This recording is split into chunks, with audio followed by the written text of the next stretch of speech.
à tous, on se retrouve aujourd'hui dans le 5e épisode de notre web TV et aujourd'hui nous partons à la rencontre de l'association Miroir du Monde. Donc cette association, elle a pour but de promouvoir les différentes cultures, que ce soit par rapport à la nourriture, par rapport à des animations et même avec du chant. Et aujourd'hui je vous emmène avec moi dans leur café associatif qui a récemment ouvert pour y rencontrer sa directrice mais également deux de ses collègues qui vont nous parler un petit peu plus en détail de l'association, des actions mises en place, etc.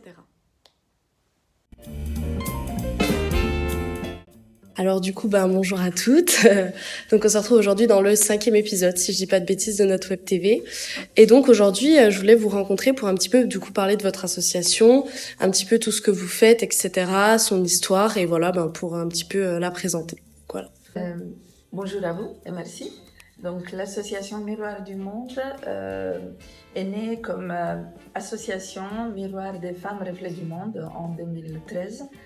Nous avons créé l'association autour d'une table, quelques femmes qui se réunissaient pour partager un petit peu leur vécu, l'arrivée en France, puisque c'était des femmes d'origine étrangère.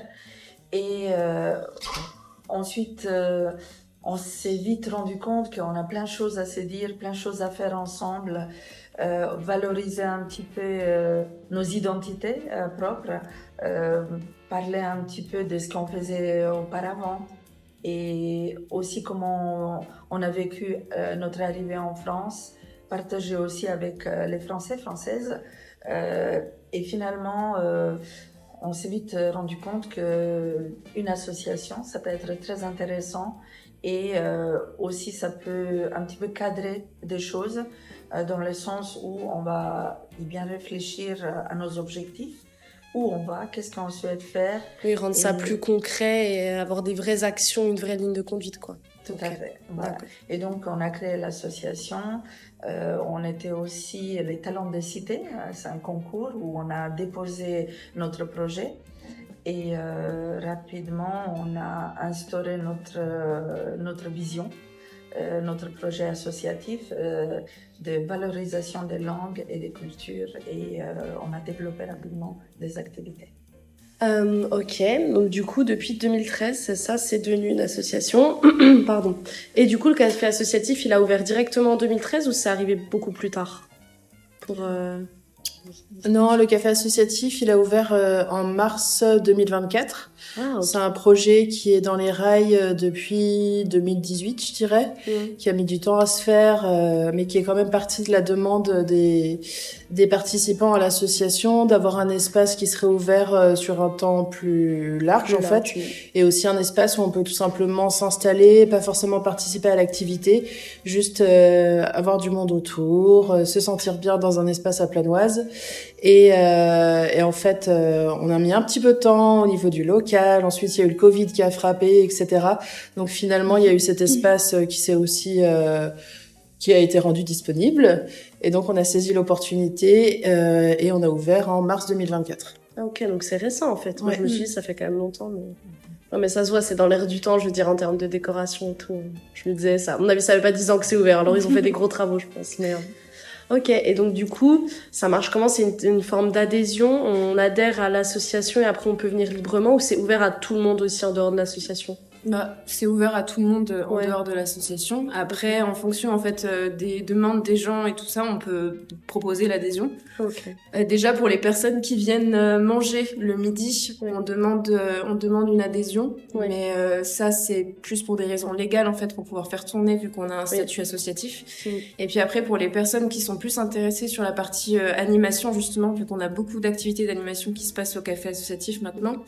Là, on demande une adhésion aussi, mais qui est... Oui, encore une fois, de manière légale, on est obligé, quoi. Voilà, sinon, ça marche pas, l'association, il faut des adhérents. Mais après, voilà, si on a des gens qui viennent découvrir l'association une fois ou qui viennent juste prendre un café, là, il n'y a pas forcément besoin d'adhérer, quoi. Ok. Voilà. Et du coup, en termes d'animation, tout ça, est-ce qu'il y a quelque chose il y a un planning qui revient toutes les semaines ou est-ce que c'est plus, ça vient un petit peu comme ça? Ouais, il y a un planning mensuel. Okay. L'idée avec l'animation à Miroir du Monde, je pense que c'est parti du fait aussi des cours de français langue étrangère et de comment pratiquer la langue française d'une autre façon que par des cours proprement parlés. Et donc, on a un éventail d'animations qui est très varié. Ça va être des animations notamment autour du plurilinguisme, valorisation des langues et des cultures. Donc ça passe par la présentation des pays, par l'apprentissage d'une nouvelle langue, par la cuisine beaucoup aussi, ça réunit beaucoup au niveau des différentes cultures. C'est la meilleure chose de chaque culture, la cuisine, il n'y a pas à dire, hein. C'est mieux que les langues. C'est un très bon vecteur social, ouais. Donc tous les mois, on a un programme d'animation qui est envoyé aux adhérents et puis les personnes qui sont un peu éloignées du numérique qui viennent le chercher aussi à l'association. Et voilà, pas mal de sorties aussi. On amène beaucoup ces personnes-là vers le culturel, notamment avec nos partenariats avec le Théâtre de l'Espace, le CDN à Besançon. Vous faites venir quoi, des bus et puis vous proposez un petit peu... Non, on accompagne avec les transports en commun. Transports en commun, ouais. Ok, d'accord. Et puis après, on n'a pas que du public allophone, donc qui est en apprentissage de la langue. On a aussi des personnes du quartier qui sont isolées, qui sont en recherche de faire de nouvelles connaissances. Oui, ça rassemble vraiment tout le monde. C'est ça. Donc c'est vraiment très multiculturel et intergénérationnel. Ouais, ok. Ah oui, vous avez, c'est ça que j'allais dire aussi, vous avez vraiment tous les âges, ça se mélange et tout. Oui, de 16 à 90. C'est ça. Et vous avez un peu des habitués, je suppose, des gens qui viennent souvent. Oui. Comme tout café, il faut. Sinon, c'est pas un vrai café s'il n'y a pas des habitués. Mais... c'est les personnes qui venaient aussi avant aux animations, donc du coup, nous ont suivis avec le café, mais c'est des gens qui viennent depuis longtemps, en fait, à l'association. Et c'est ouvert la semaine et le week-end ou que la semaine? Pour l'instant, le café fonctionne du lundi au vendredi, comme nos activités d'ailleurs, puisque nous sommes 7 salariés au sein de l'association. Donc, on gère tout ce qu'on vient de dire. C'est ça. Et parfois, c'est vrai que quand on fait des concerts, on a des propositions artistiques, sociales, et là, on ouvre en plus. Oui, c'est ça. Les week-ends pour événements, quoi. Mais sinon, vos horaires d'ouverture, c'est du lundi au vendredi. Ouais. Je voulais ajouter juste une chose grâce à tout ce qu'on vient de raconter rapidement. Je pense que ça a eu l'écho aussi auprès des décideurs publics. En fin 2001, nous avons obtenu l'agrément de la CAF, Espace de vie sociale. Et ça aussi, ça fait...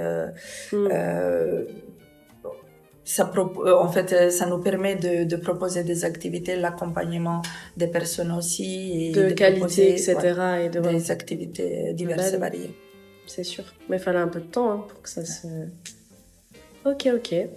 Et du coup, par contre, c'est ça que je voulais poser comme question. Au niveau des pays, tout ça, là, par exemple, c'est l'Inde qui a l'honneur. Ça dure combien de temps? Ça, c'est par semaine ou par mois? Non, c'est par mois. Par mois, par semaine, ça serait un petit peu compliqué. Ça serait un peu compliqué, je me dis. C'est par mois. Souvent, c'est des bénévoles de l'association, des gens qui participent au cours de français. On a aussi de plus en plus des associations de Besançon, en fait, un peu de communauté. Par exemple, en juillet, on a fait l'Afghanistan. Donc là, c'était plutôt avec des associations qui viennent. Et donc, ils proposent de valoriser leur pays. Ça passe, donc en début de mois, on installe une exposition. Et là, c'est sur la thématique plus des mariages indiens. Et puis après, on a les personnes qui présentent le pays, qui font la cuisine en fin de mois. Tous les derniers mardis du mois, on a le repas multiculturel. Et n'importe qui peut s'inscrire pendant ce repas pour découvrir la cuisine du pays qui a mis à l'honneur. Ok, d'accord.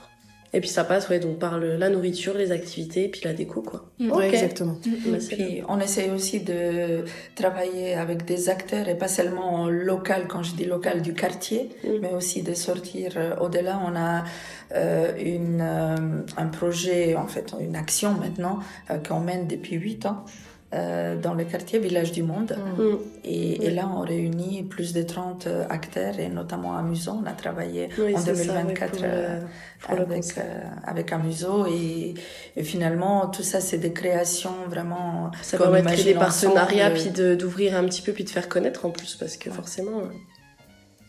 Et aussi, on a une chorale du monde. Ah oui, c'est vrai. On essaye de valoriser des langues aussi, qui est notre objectif premier. Et donc, au sein de cette chorale, qui réunit environ 15-20 personnes, on essaye de chanter dans les langues différentes et ainsi promouvoir la culture, les connaissances de chacun. Ok. Ça fait beaucoup de choses. Vous n'êtes pas trop de 7, je pense. C'est ça. Et en tout cas, merci beaucoup. Je pense que j'ai tout ce qu'il me faut et voilà. Merci beaucoup. Avec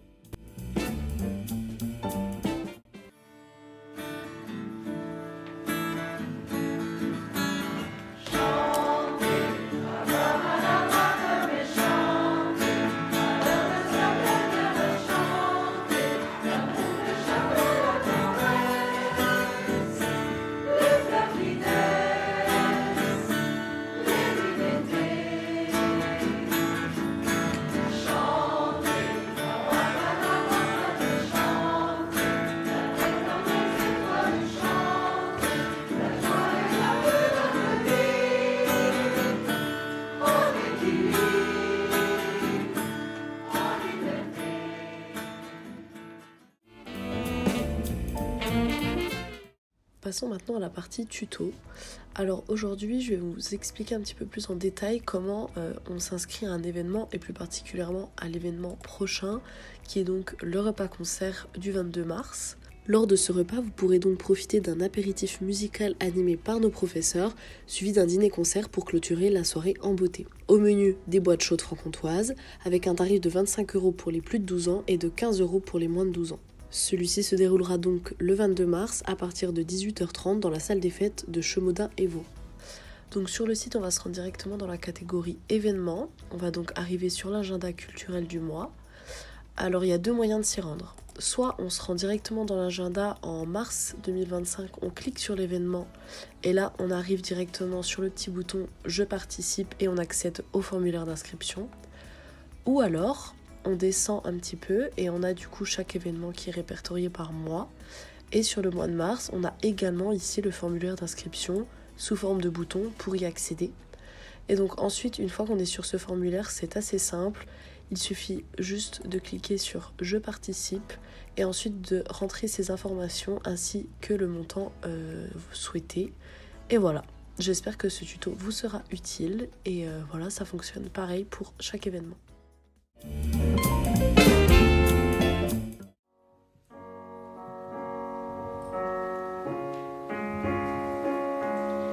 sais, je suis bien avec toi, même si je ne suis pas vraiment tactile.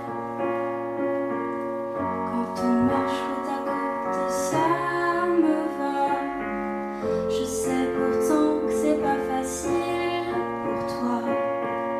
Je vais te le dire, mon chagrin, celui que j'ai sur le corps et le cœur.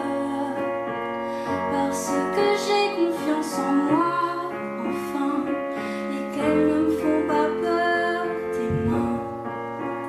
J'ai le mal amour, le mal amour. Souvenir des coups qu'on prend pour des caresses. J'ai le mal amour, le mal amour. C'est un amour aveugle et sourd qui blesse.